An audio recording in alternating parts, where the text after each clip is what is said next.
उत्तराखंड भाजपा की double engine की सरकार लगभग 4 साल पूरे करने वाली है। अभी वर्तमान में भारतीय जनता पार्टी के कई मंत्री पद खाली हैं। पूर्व में वित्त मंत्री रहे प्रेमचंद्र अग्रवाल विवाद के चलते अपना पद गंवा चुके हैं। कई और मंत्री हैं जिनके विभागों के कामकाज को लेकर सवाल उठ रहे हैं। ऐसे में पहले से ही मंत्रियों का टोटा झेल रही भाजपा सरकार के एक और मंत्री गणेश जोशी फिर से चर्चाओं में आ गए हैं। अभी उनके विभाग की टेंडर प्रक्रिया में भी उन पर कई सवाल उठे हैं, जिस पर काफी बवाल हुआ है।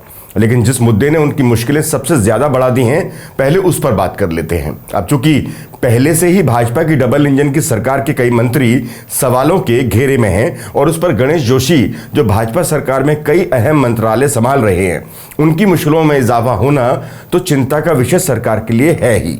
और इस बार तो किसी विपक्षी ने नहीं, बल्कि माननीय कोर्ट ने ही उनकी मुश्किलों को बढ़ा दिया है। दरअसल भारतीय जनता पार्टी के मंत्री आय से अधिक संपत्ति के मामले में घिरे हुए हैं और अब कोर्ट के आदेश ने उनकी मुश्किलें बढ़ाकर रख दी हैं। दरअसल कुछ समय पूर्व देहरादून के आरटीआई कार्यकर्ता और पेशे से वकील विकेश सिंह नेगी ने नैनीताल हाई कोर्ट में याचिका दायर कर दावा किया था कि मंत्री गणेश जोशी ने 2022 के विधानसभा चुनाव में अपने शपथ पत्र में 9 करोड़ रुपए की संपत्ति घोषित की थी। नेगी का आरोप है कि यह संपत्ति जोशी की आय के ज्ञात स्रोतों से मेल नहीं खाती। याचिकाकर्ता ने मंत्री गणेश जोशी की संपत्ति की विजिलेंस जांच की मांग की। तत्पश्चात विशेष विजिलेंस कोर्ट ने उत्तराखंड सरकार को 8 अक्टूबर 2024 तक इस पर निर्णय लेने का निर्देश दिया था। हालांकि सरकार ने इस समय सीमा का पालन नहीं किया, जिसके बाद मामला फिर से हाईकोर्ट पहुंच गया। नैनीताल हाईकोर्ट ने गणेश जोशी को 23 जुलाई 2025 तक जवाब दाखिल करने का निर्देश दिया है। कोर्ट ने सरकार से भी यह पूछा है कि क्या उनकी संपत्ति की जांच विजिलेंस को सौंपी जाएगी। ऐसे में गणेश जोशी का मामला न केवल उनके लिए बल्कि सरकार के लिए भी एक बड़ी उलझन बनकर रह गया है। अब एक सवाल यह भी खड़ा हो गया है कि क्या मुख्यमंत्री पुष्कर सिंह धामी इस मामले में कोई ठोस फैसला लेकर विजिलेंस जांच की संस्तुति देंगे, जैसा कि कोर्ट ने भी पूछा है। दरअसल ये धामी सरकार की जीरो टॉलरेंस नीति की भी परीक्षा होगी, क्योंकि जिस तरह का एक्शन सरकार ने हरिद्वार नगर निगम घोटाले में लिया, उससे धामी सरकार से उम्मीदें बड़ी हैं। लेकिन सवाल इस बार मुख्यमंत्री पुष्कर सिंह धामी के खुद के ही मंत्री के खिलाफ निर्णय लेने का है। सवाल यह भी है कि कोर्ट में सरकार क्या जवाब दाखिल करेगी। दोस्तों, अगर आपको भी लगता है कि जीरो टॉलरेंस की नीति को अपनाते हुए क्या जवाब दाखिल करना चाहिए माननीय कोर्ट के समक्ष, तो कमेंट बॉक्स में अपनी राय जरूर रखें। मंत्री गणेश जोशी पर याचिकाकर्ता विकेश नेगी ने आरोप लगाया है कि जोशी ने बागवानी, जैविक खेती, विदेशी दौरों और निर्माणाधीन सैन्य धाम के निर्माण में गड़बड़ी और अनियमितताएं की, जिससे उनकी संपत्ति में असामान्य वृद्धि हुई।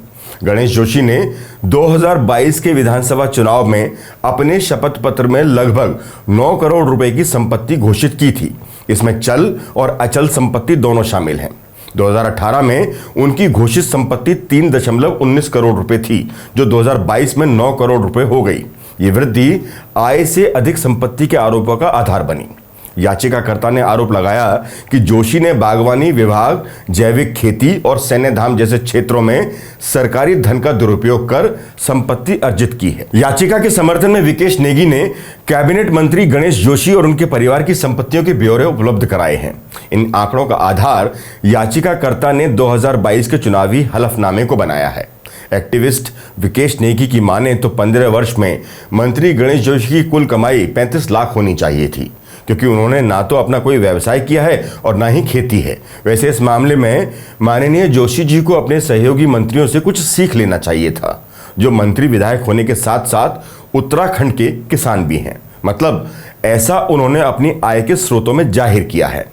व्यक्तिगत रूप से हम उन सभी मंत्रियों से भी दरख्वास्त करेंगे कि वो अपने सहयोगी मंत्री को खेती का ज्ञान दें और इसी ज्ञान की गंगा को उत्तराखंड के किसानों तक भी पहुंचाएं, ताकि उत्तराखंड का हर किसान इन सभी मंत्रियों की तरह ही करोड़ों में खेल सके। नैनीताल हाईकोर्ट ने जोशी को 23 जुलाई 2025 तक जवाब दाखिल करने के निर्देश दिए हैं।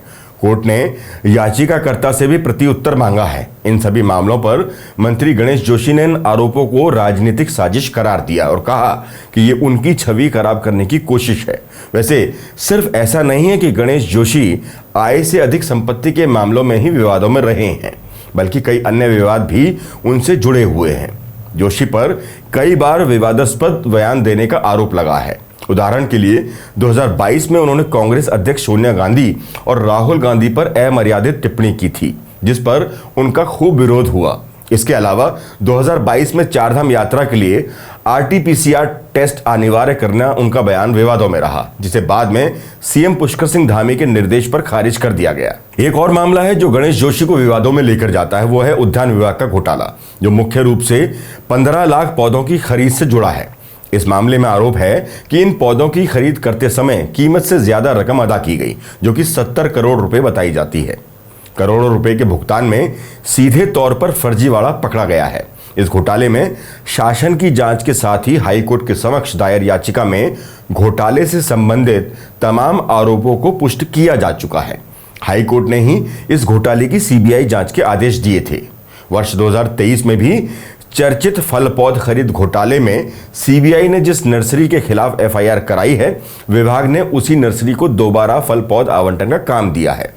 इसके अलावा 2023 में जोशी के सामने एक युवक की पिटाई का वीडियो वायरल हुआ, जिसके बाद कांग्रेस ने उन पर कानून व्यवस्था बनाए रखने में निष्क्रियता का आरोप लगाया। 2024 में चुनाव प्रचार के दौरान जोशी को पूर्व सैनिकों और ग्रामीणों ने घेर लिया था, जिन्होंने उन पर पेयजल किल्लत जैसे स्थानीय मुद्दों को नजरअंदाज करने का आरोप लगाया। वर्तमान समय में भी उन पर आरोप लगा है कि जोशी के कृषि विभाग में टेंडर प्रक्रिया में अनियमितताएं हुई, जहां टेंडर खुलने से पहले ही एक ठेकेदार ने एग्री मित्र मेला का काम शुरू कर दिया।